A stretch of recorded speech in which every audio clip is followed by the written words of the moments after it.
സ്വർഗത്തിലേക്ക് കടക്കുമ്പോൾ എല്ലാവർക്കും 33 വയസ്സായിരിക്കുന്ന ഒരു ഉമ്മ, പ്രായമുള്ള ഒരു ഉമ്മ അള്ളാന്റെ റസൂലിനോട് വന്ന് ചോദിച്ചില്ലേ, പൊന്നാര നബിയേ, അള്ളാന്റെ സ്വർഗത്തിലേക്ക് കടക്കാൻ നിങ്ങൾ എനിക്ക് ദുആ ചെയ്തു തരണം നബിയേ. തങ്ങൾ പറഞ്ഞു, പ്രായമുള്ള ഉമ്മമാരൊന്നും സ്വർഗത്ത് കിടക്കണില്ല. ഈ സ്ത്രീ വല്ലാണ്ടങ്ങ് വിഷമിച്ചു പോയി, അങ്ങോട്ട് കരഞ്ഞുപോയി.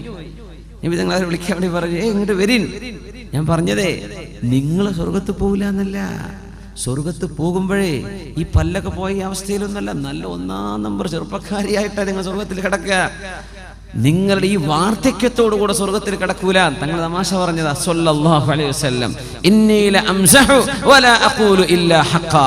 തങ്ങൾ പറയും, ഞാൻ തമാശ പറയും, പക്ഷെ ഞാൻ സത്യം പറയുള്ളൂ, നുണ പറഞ്ഞ് തമാശ പറയില്ല. റസൂലുള്ളാഹി സ്വല്ലല്ലാഹു അലൈഹി വസല്ലം.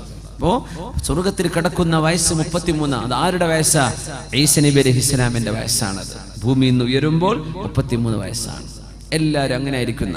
സ്വർഗത്തിലേക്ക് ആളെ കൊണ്ടുപോകണമെങ്കിൽ ഈ ലോകം അവസാനിക്കണം. എല്ലാവരും ഖബറിൽ വെയിറ്റ് ചെയ്യാണ്. ഒരുപാട് ആയിരക്കണക്കിന്, ലക്ഷക്കണക്കിന്, 10,000 മില്യൺ കണക്കിന് മുസ്ലിമീങ്ങൾ ലോകത്തിന്റെ എല്ലാ ഭാഗത്തും ഖബറിൽ കിടന്ന് വിശ്രമിക്കുകയാണ്. ഖിയാമത്തായാലേ സ്വർഗത്തിലേക്ക് കടക്കാൻ പറ്റുള്ളൂ. ഖബർ സ്വർഗമാണ്. ഒന്നുകിൽ സ്വർഗമാണത്, തെറ്റ് ചെയ്ത ആളുകൾക്കോ അവിശ്വാസികൾക്കോ അത് നരകവുമാണ്.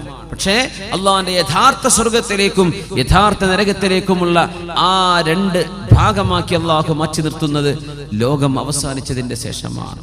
അതുകൊണ്ട് ഒരുപാട് ആളുകൾ പടച്ചവനെ ഖിയാമത്ത് നാക്കിക്കൊണ്ട പടച്ചവനെ, ഞങ്ങൾക്ക് ഞങ്ങളുടെ നീ വാഗ്ദത്തം ചെയ്യപ്പെട്ട സ്ഥലത്തേക്ക് പോകാൻ കൊതിയാകുന്നു എന്ന് ഖബറിൽ കാത്തിരിക്കുന്ന ആളുകളുണ്ട്. അതുകൊണ്ടാ സംഭവങ്ങൾ ഒന്നിന് പിന്നാലെ മറ്റൊന്നായി ലോകത്ത് പുലർന്നുകൊണ്ടിരിക്കുകയാണ്. സ്വർഗത്തിലേക്കാവണമെങ്കിൽ ആ സംഭവങ്ങളൊക്കെ നടക്കണം, ഈ പറഞ്ഞതൊക്കെ നടക്കണം. ഈസാ നബി അലൈഹിസ്സലാത്തു വസ്സലാം ഭൂമിയിലേക്ക് ഇറങ്ങി വരുന്ന നേരം, ഇറങ്ങി വരുന്ന സ്ഥലം എല്ലാം അല്ലാഹു പറഞ്ഞു. ഈസാ നബിയുടെ ദൗത്യം നന്മ സ്ഥാപിക്കലാണ്. ഇവിടെ മുസ്ലിമീങ്ങളൊപ്പം നിന്ന് പരിശുദ്ധമായ മസ്ജിദുൽ അഖ്സായെ മോചിപ്പിക്കലാണ്, മസീഹുദ് ദജ്ജാലിനെ വധിക്കലാണ്. ആ സമയം മസീഹുദ് ദജ്ജാൽ അവന്റെ സർവ്വ മാജിക്കും ഉപയോഗിച്ച് ലോകത്ത് നടക്കുന്ന കാലമായിരിക്കും. മസീഹുദ് ദജ്ജാൽ വലിയ മജീഷ്യനാണെന്നാണ്, വലിയ മജീഷ്യനാണ്. നമ്മുടെ മുതുകാടൊക്കെ ചെയ്യുന്ന മാജിക് കാണുന്നില്ലേ, അതൊന്നല്ല. മസീഹുദ് ദജ്ജാലിന്റെ മാജിക്കിനും ഇതൊന്നും ഒന്നുമല്ല. മസീഹുദ് ദജ്ജാൽ എന്താ, സ്റ്റേജ് മേലല്ല, അങ്ങോട്ട് നിന്നിട്ട് പെയ്യട്ടെ മഴ, അങ്ങോട്ട് പെയ്യാണ് മഴ. സിമെന്റ് ഇട്ട ഭൂമിയോട് മുളക്കട്ടെ നെല്ല് എന്ന് പറഞ്ഞാൽ അവിടെ മുളച്ചു നെല്ലും ഗോതമ്പൊക്കെ. ഭൂമിന്റെ ഉള്ളിൽ നിന്ന് സ്വർണവും ഖനിയൊക്കെ വരട്ടെ എന്ന് പറഞ്ഞ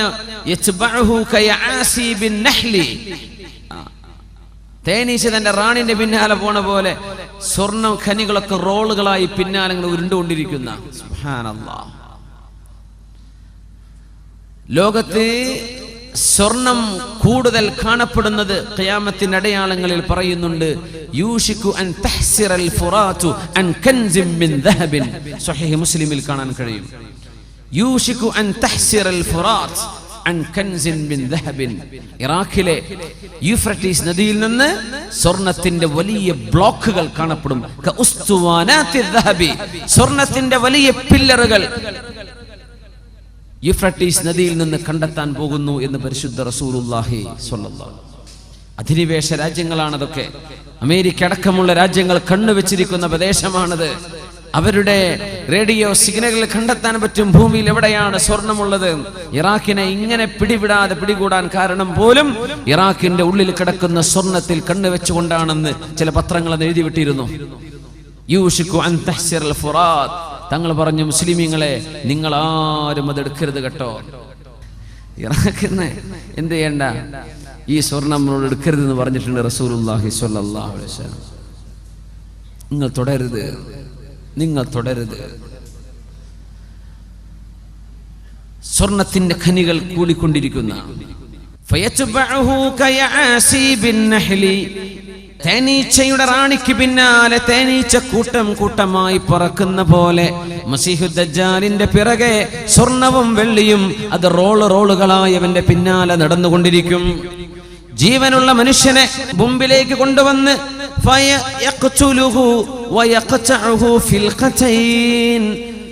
ജീവനുള്ളൊരു ചെറുപ്പക്കാരന് ഒരു ഈർച്ചവാള് കൊണ്ട് 2 പാതിയായി അവൻ കഷ്ണിച്ചു മാറ്റും. എന്നിട്ട് അവനോട് കൂടിച്ചേരാൻ വേണ്ടി പറയും. ഫയതഹല്ലലു യദ്ഹഖു, ഒരു വേദന പോലും അറിയാത്ത രീതിയിൽ അവൻ ചിരിച്ചുകൊണ്ട് നടന്നു വരും.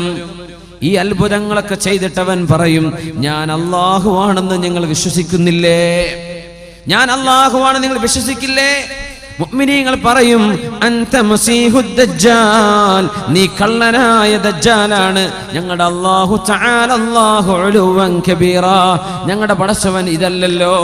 മുഅ്മിനീങ്ങൾ പറയും, വഫീ ഇഹ്ദാ യദൈഹി ജന്ന വഇഹ്ദാ യദൈഹി നാർ, അവന്റെ ഒരു കൈയിൽ സ്വർഗം പോലെയുള്ളതും മറുകൈയിൽ നരകം പോലെയുള്ളതുമുണ്ട്.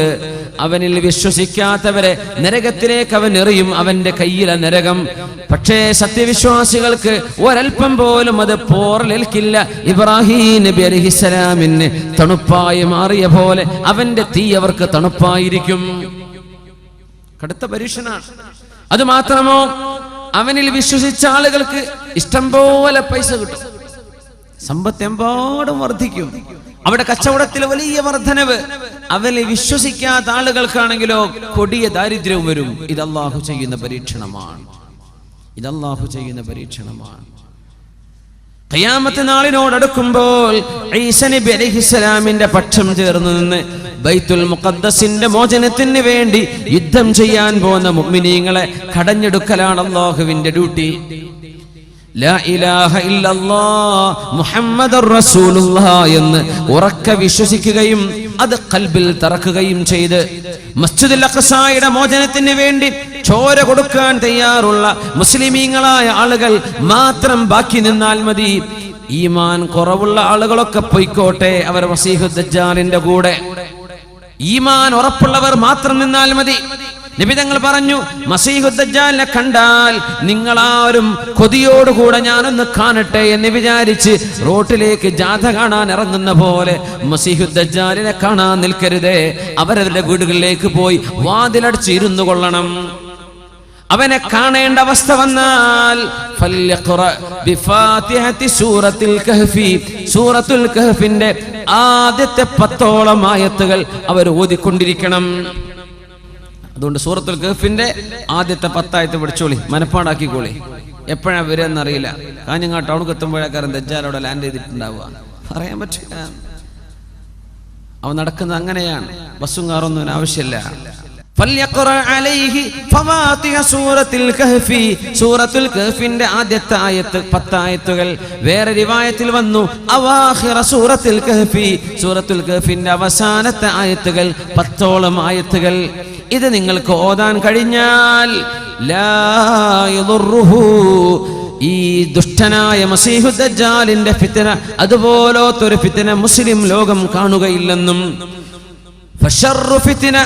ഏറ്റവും വലിയ ഫിത്നയാണ്, ഏറ്റവും വലിയ ഫിത്നയാണ്. അതുപോലത്തൊരു ഈമാൻ നഷ്ടപ്പെടുന്ന പരീക്ഷണം ലോക മുസ്ലിമീങ്ങൾ ഖിയാമത്തിന് മുമ്പ് കാണുകയില്ലെന്നും മഹാനായ റസൂലുള്ളാഹി സ്വല്ലല്ലാഹു അലൈഹി വസല്ലം ആയത്ത് സൂറത്തുൽ കഹ്ഫിന്റെ ആദ്യം പഠിച്ചോളൂ.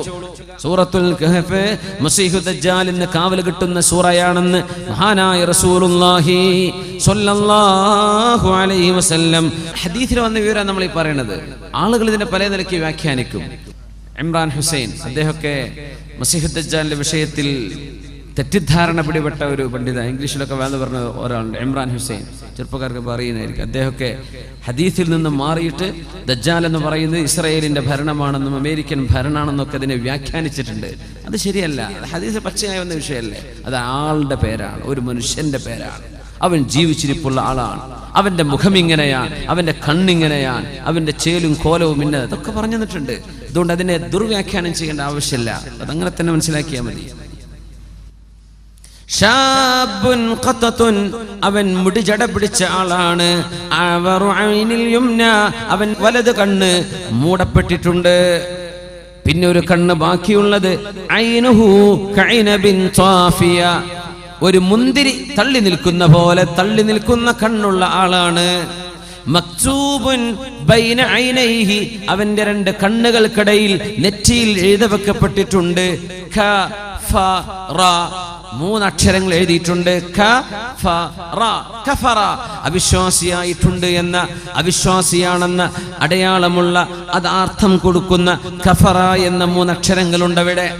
യഖറഉഹു കുല്ലു മുഅ്മിനിൻ കാതിബിൻ വഗൈരി കാസിബ്. ഈമാനുള്ള ഏതൊരു മുഅ്മിനും എഴുത്തും വായനയും അറിയട്ടെ അറിയാതിരിക്കട്ടെ അവർക്കൊക്കെ ഇത് വായിച്ചെടുക്കാൻ കഴിയും. ഈമാൻ ഉണ്ടായാൽ മതി. ഖൽബിൽ ഈമാൻ ഉണ്ടെങ്കിൽ അവർക്കത് വായിച്ചെടുക്കാൻ പറ്റും.